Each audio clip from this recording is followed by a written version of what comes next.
Hello, everybody, and thank you for coming here. And I just want to say this before we start. Thank you for coming here and listening. So, I know in our last video we did summer stories, and I thought they were pretty fun. I decided to do more stories like these. But today, instead of doing summer stories, we're going to be doing specifically horror wood stories. Not wood as in trees, but woods as in the woods. But yes, they're horror stories specifically taken in the woods. And you are going to be provided by a black screen to sleep to, just in case some people are sleeping to this. We don't want any distractions or anything. And just before we get started, I want to let you guys know, if you want to hear any of my music, you got to go to the YouTube channel called Creeper, Creepr. It's not named yet, and there's nothing posted on there, so you're not going to find it. But next album should be on there about next year. But alright, guys, let's get started. Every year, my family takes a trip through the woods into a cabin. We do this about every year, and there ain't really anything that's weird happened. But one time, as we were coming back from a trip to the grocery store, we heard a noise. But we didn't think anything of it, because it's a cabin in the middle of the woods, and who wouldn't hear some noises down there every once in a while? It's just a normal thing. Well, later that night, as we were sleeping, I heard a knock at the door. My dad didn't want to get up. He was always one of those guys who liked to sleep in, because he worked really hard, even though he finally got some vacation days to do this cabin trip. So I decided to get up, and just in case, I grabbed a little pocket knife I had on my nightstand right beside the bed I was sleeping in with my brother. As I walked up to the door, I looked through the little screen door, and I'm never going to forget what I saw. I saw a bear, a black bear, standing up on its hind legs, looking at me. Now that I think about it, it wasn't even a knock on the door. It was more of a banging. And that's probably why. Because it was a bear. I freaked out, thinking that my little pocket knife wasn't going to do anything to this bear except for really annoy it before it tore me to shreds. I silently walked back, and it knew what I was doing, and it started to pound on the screen door, and I knew it wasn't going to be long before the screen door broke. So I ran and went to my father's room. I told him what it was, and he grabbed his shotgun, which would probably do a little bit more to the bear, but probably not that much. Maybe a few shots to the skull would have to be the one who kills it. And as he looked, the bear was gone. I thought everything would be okay, and the bear just decided to leave. That's until we heard a shatter coming from the kitchen. As we ran in there, one of the windows was shattered. And just to let you guys know, I look out this window every year. It's the same cabin we go to every year. I've looked out this window several times around this time at night, just to see, because it's so pretty. Just to think what would happen if I was looking at the window the exact time when it shattered the window. It probably would have mauled me to death. My dad finally loads his gun and shoots straight at the bear's face, and it falls back as we hear a roar and then some whimpers. That might have got it. It might have went through its face. But we didn't hear no more noises that night, but we left pretty early.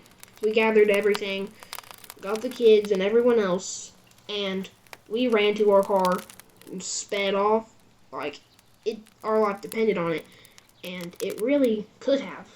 I don't think that bear was still alive, but if it was, and it saw us run into our car, it could have easily caught up.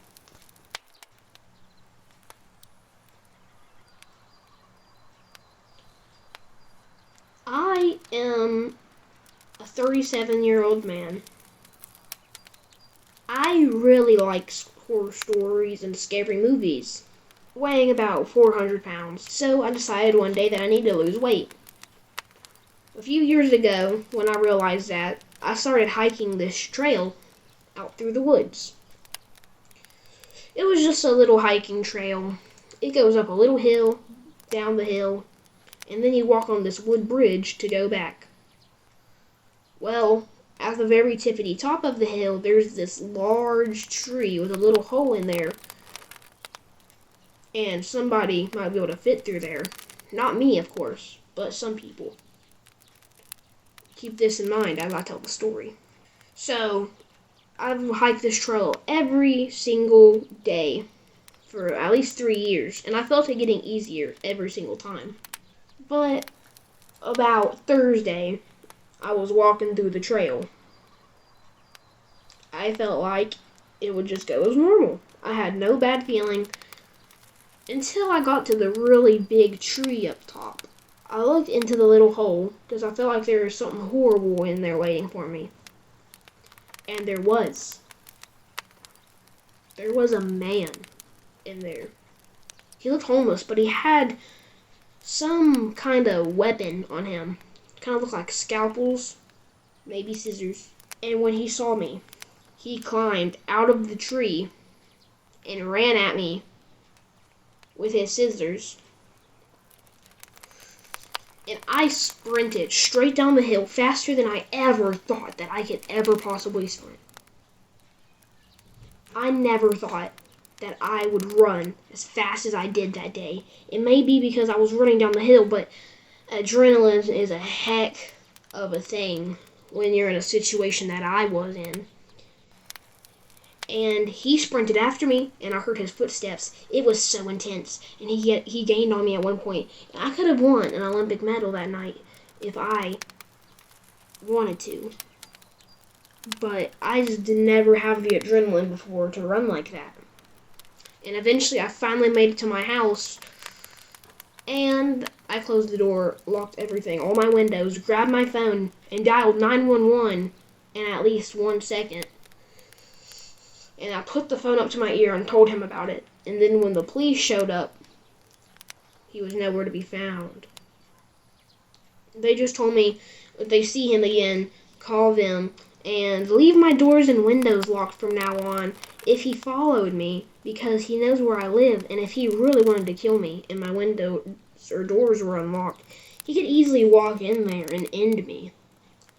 So I made sure that the doors and windows were locked from now on. And I've never seen the man again. And I never knew what his intentions were if he did catch me. The only thing I could ever do is guess that he would have killed me.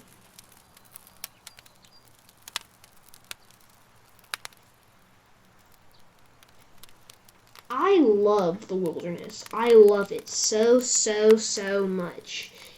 And the reason why I probably love it as much as I do is because when I get home from work at night, I have to drive through this really dark road through the woods. I don't see anything except for deers jump out in front of you sometimes, and I even hit a raccoon once. And those are stories for different days, though. I'm here to tell you about the time that I think that I saw Dogman. I saw something in the woods. It looked like a freaking werewolf. And I hate to say it like that because it sounds so cliche like that way, but it was so real. It looked like a werewolf thing. It had pointed ears and a snout like a dog or a wolf. It had dark black fur. And it had hands kind of like a rodent would, like a raccoon maybe. Not completely hands, but not completely paws either. It stood on its hind legs and it ran straight across the road. And I never saw it again after that. And it could have been a bear, but it looked so much like a wolf or a dog walking on its hind legs. I just never could get over the way it looked.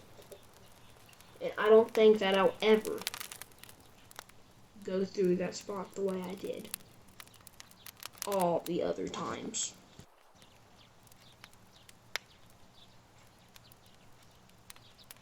I love my family. I love the woods. I love everything that has to do with family and woods. So when my mom suggested to take a family vacation to go camping in the middle of the woods, I was just exploding with joy. I was happy as a clown, ready to do the two things I loved most when they were in the same thing in the same day. I could never get over this, and I thought this was going to be the best time in the world until it wasn't. So we were already 3 days in there, and we were roasting weenies and talking, and then eventually my mom pulled out the marshmallows, graham crackers, and chocolate so we could go out there and make s'mores. I thought this was a great idea because I love s'mores. I love them. But later that night, when the bonfire was already dying down and it was pitch black, you couldn't even see your hand a centimeter away from your face. The only way you could tell that your hand was probably there is because of the heat. I heard a noise outside of our tent, like a leaf crunching. So I didn't think nothing of it, except there might be an animal around here. And animals are really common in the wilderness, as you guys would know. But then I heard it snap a twig, but it was much heavier than any animal. I was thinking maybe it could be a heavier animal, like a wolf or a bear, and the worst the bear would probably do, unless it heard one of us, is just raid everything we had outside. And that's probably about it. Maybe eat some leftover marshmallows we had out there. But that's about it. But it sounded heavy. I didn't know what to do except just stand still, and it seems like my father had heard it too. We looked at each other, and he decided to eventually get up and poke his head outside the flap of the tent. As soon as he did, he shoved his head straight back in the tent and told everybody we need to go. We ran out and ran so fast. Eventually later, a few years later, he told me what he had saw. He had saw a man outside of our tent with a knife in his hand. And he said he looked like he had some bad intentions on his face. You just gotta be so careful with people out there. You never know what they can do. And he probably would have killed us if he really wanted to. I am a 37-year-old female. I have one kid and a husband. My kid loves playing outside, and he's not one of those kids who likes to play Xbox or PlayStation all the time. He more likes just to go outside. He has some friends he likes to go outside and play with sometimes. He likes to get his action figures, like Power Ranger toys and Pokemon toys, and just play. Well, one day he came and rushed into my house, crying and had tears and snot all over his face, and I asked him what was he crying about, and he said, "Mommy, Mommy, there was a creature out there." I said, "Creature? Huh?"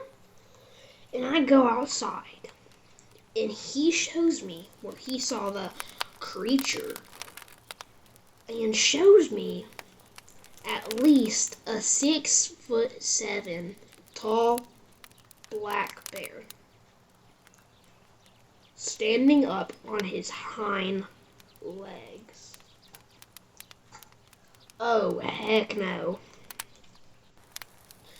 I sprint straight into the house and scream at my husband, "There's a freaking black bear out there." He looks out there and he sees it also. He grabs his Glock 17, and I told him, what does he think his Glock 17 is going to do to that 6'2" black bear? He says at least he could probably kill it. I told him he thinks he can kill it. There's no way he's going to kill it with a Glock 17. But we don't got time.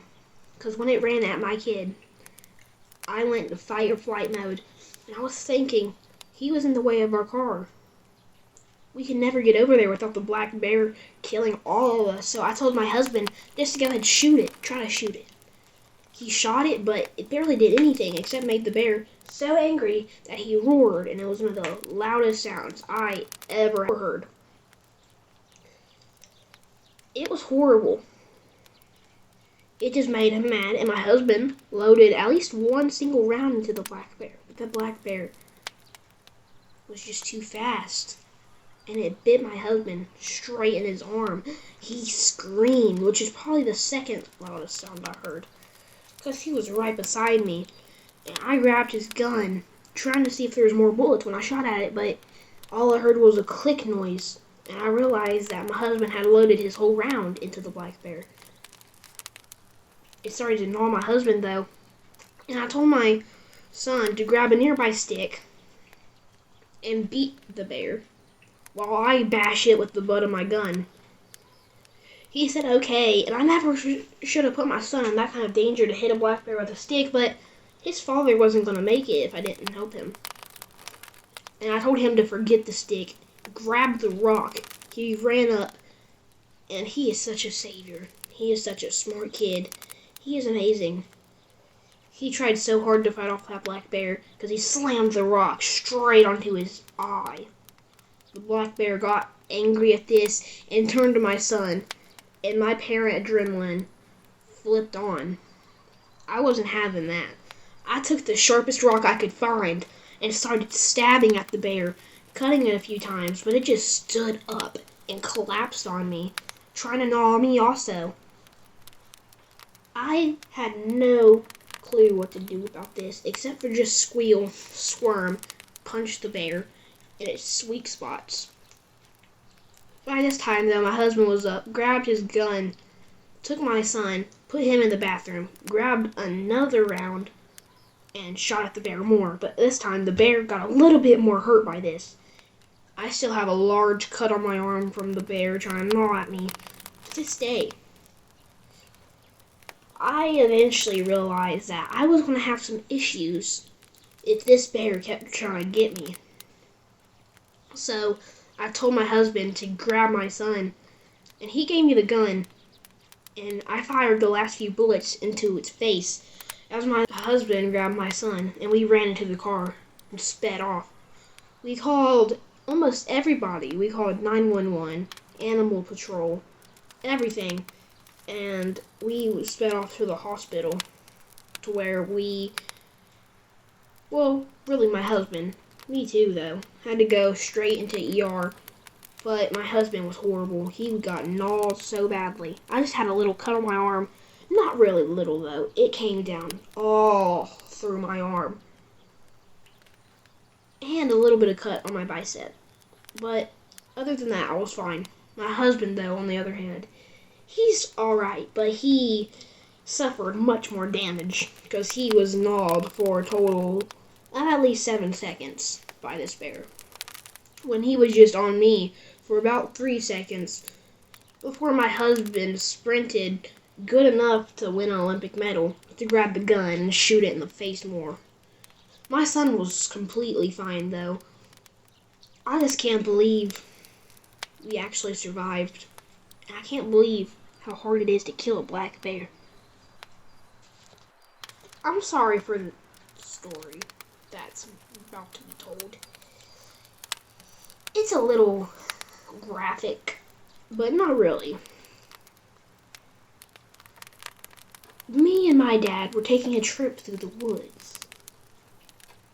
Me and him love doing this, and me and him did this often, at least once a week, and at the latest, once every 2 weeks. But one day, it took him a while because he had to work. I was 19 and I had to work too, but I got more days off. I worked at the local McDonald's and it was not a really great job, but it paid food. With me trying to afford to get an apartment, I was still living with my parents, but could buy food for myself and help out with the bills a little bit. at least put at least like $30 on there for every single bill we have. I do chores around the house and everything else that you could imagine that I could do if you knew me. I work hard, I mow the lawn, and I got to do a bunch of other things. So eventually, when my dad finally got time to be able to go take our little trip through the woods, this is the latest it's ever taken for me and him to do it. At least 4 weeks it took. He had to work a little bit of overtime to make more money though, because our house bills couldn't get paid as well. And I started even working overtime, but I still had time to get off a little earlier than he could.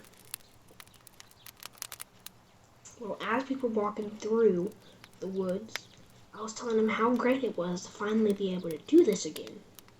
He agreed and nodded. And then we saw this man behind us taking the same trail. Didn't seem suspicious, but we knew that he could possibly be up to something. But I didn't think he would mess up with a guy like my dad, because my dad was at least 6'7", and he could probably throw this man through a tree if he wanted to. So there should be no reason for this, and I had a little pocket knife, so this guy would not even have a chance if he tried to do anything relatively wrong to me or my father. And if he touched one of us, he would either be taking a trip to the hospital, leaving in a coma, or leaving in a casket. So we wouldn't think he'd mess with us, and even if he did not know about my pocket knife. So it would have been bye-bye Daryl for him. Didn't know if that was his name or not. Just a little metaphor I made. As he got a little closer though, I heard him say, "I know you got a knife in your pocket." I turned around and stared at him for a good 5 seconds, wondering what this guy was up to. I did not trust him though. I knew at any moment he would pull out a gun and shoot me and my dad straight in the face, and it would be over for us. But eventually, we never saw him as we kept walking, and he just stood there looking at us. Well, later, when it was about time for us to turn around, we saw a man, the same man, with a machete in his hand, coming towards us. Me and my dad said at the same time, I am not dealing with this. This man with the machete could end us. My dad or me with a pocket knife could not handle this man with a rusty, sharp-looking machete that could probably cut my head off, honestly. It looked like it was freshly sharpened, and this could really end bad. So I let him know that he better back off, because I have a gun, which I really didn't. Well, I wanted to tell him that so he would leave us alone. But eventually, he knew I didn't, and he ran after me and my dad. This is when my dad turned around, grabbed a rock, and threw it at him, hitting him in the face, which I knew that was probably the worst mistake he's ever made, and he knew that too. The man with the machete ran at my dad, swashing his machete around, so I ripped out my pocket knife as fast as possible and stabbed the man straight in the ribs, but no blood ever came. That's what got me suspicious when I ripped the knife out. There's not a single drop of blood on the blade, even though it hit him straight between his rib cage. There should be blood spewing and pouring right now. Why is there not any blood on the blade? He opened his jacket and revealed he had armor under him. And I was just grimly scared at this moment, knowing that he is just about to raise his machete and end me. Me and my dad sprinted, and he threw his machete, missing, and I ripped the machete out of the ground. Feeling a little bit more safe, knowing that he had armor, not on his face though, so if he came close, I'd swat straight at his face, probably cutting his face to pieces. That was my plan, at least. if he decided that he would come any closer, I would have no choice except end him. So as we ran off, he stopped, knowing that if he came closer, I have the biggest weapon in town. And he would not be ending well, knowing that I knew that he had armor. So I wouldn't aim for his chest, I would aim for his face, which he knew that would kill him. So he left us alone. Until one night we heard banging on the door. We were wondering who it was because it was 3 o'clock at night. So I figured that maybe, just maybe, that it was the same man. Or maybe the cops about the man wanting to ask us something. I opened the door a little bit and I saw the man in a Jason Voorhees mask. I think it was the man. But he was in a Jason Voorhees mask with the machete, dressed in the same clothes as Jason, and I knew he was trying to make us think he was Jason. But I think I knew who it was exactly, and he probably had armor under his chest again. So I ran, screamed at my mom and dad to let them know who was here, who I thought was here at least. Maybe another serial killer, but that would just be unlucky, and I know a lot of people say that would be my luck, but it really isn't for me. I don't have bad luck, but I don't really got the best luck either. So it most likely was the same man. I grabbed my machete, and it was basically a machete battle at this time. Except me and him hadn't swung yet. He stared at me and didn't talk. And stupidly, I threw my machete at his throat, and it just kind of fell. I knew that this was about to be the end because he was about to have 2 machetes and I was about to be unarmed. Just picture this for a second. You standing in the middle of your living room with a man who is dressed in a Jason Voorhees costume with 2 machetes in his hand and you are unarmed. Almost about to be cornered, nowhere you could really go because where the man was standing is right where all the places you could be able to get out was. You knew that you would be doomed. And your first instinct would be to grab something around you and try to attack him with it, knowing that you were just, your fight or flight switch was just flipped on. Knowing that you can't really fight though, you gotta fight. So that's what you gotta do. And that's exactly what I did. I grabbed a little glass ashtray and smashed it straight on his face, which probably did nothing because there was a mask. But I had a sharp piece of glass now, and I stabbed at his throat, which went straight in, and blood spewed. He grunted, and I ripped the mask off of him, revealing the man. You guessed it. And I took the piece of glass out again, tried to stab him, but this time he grabbed my hand as he threw a machete down and swung the machete into my side. I don't know why it took so long for my parents to get downstairs, but eventually they did, and my dad had a gun, a shotgun. They aimed it at him, and I told him that he most likely had armor, and just to test it, I stabbed him in the stomach. You guessed it, he had armor on, but no armor on his face, so I told him to aim for the head, and if he made a move, blow his brains against the ceiling. He said okay, and we called the cops, and as the man just stood there defeated, I took both of his machetes, so he was now unarmed, and me and my dad both had weapons to end him easily. So he knew that here, he was going to either be killed or arrested. So he kind of just gave up. Fell to his knees, started sobbing, and when the cops got there, they took him in for questioning, and you're never going to believe what he did. He told that I came and murdered everybody. You guessed it, everybody. Even though nobody was dead on the premises, the only person they found dead was a man out of the woods on the side of the border in the woods with a machete stuck at least 5 inches down his throat. But they saw that the fingerprints were his fingerprints on the machete that was digged 6 inches down the guy's throat. Not down the throat like through the mouth, but stabbed him straight into the throat. He was arrested for murder and attempted murder. Actually, 2 charges of attempted murder. Some bodies still are being looked for to see if he's killed anybody else in the area. I just want you guys to be careful. And if you see anybody suspicious, just call the cops. Because if they try anything and you're not ready, they could kill you. You must be careful out there. Hey guys, Joey/Creeper here. I just wanted to let you guys know that was really good, I thought, when it comes down to scary stories like that. And I hope you enjoyed tonight, Scary Stories, and you enjoyed it.